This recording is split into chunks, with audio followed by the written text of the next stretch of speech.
প্রেগন্যান্সির প্রথম ৩ মাসে আমাদের কি খাওয়া উচিত? এটা একটা এমন সময় যখন এক তো খাওয়ার কিছু ইচ্ছা থাকে না, আর সাথেই মনের মধ্যে এটা থাকে যে এটা খেলে কিছু হয়ে না যায়, ওটা খেলে কিছু না হয়ে যায়।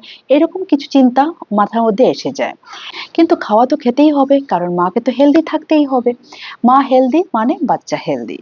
তো সেটার জন্য সর্বপ্রথম হবে কি, আপনি খাওয়াটা খুবই হালকা খাবেন, খুবই ফ্রাই বা মশলা জাতীয় খাবার খাবেন না, যাতে পেটটা আরাম পায়।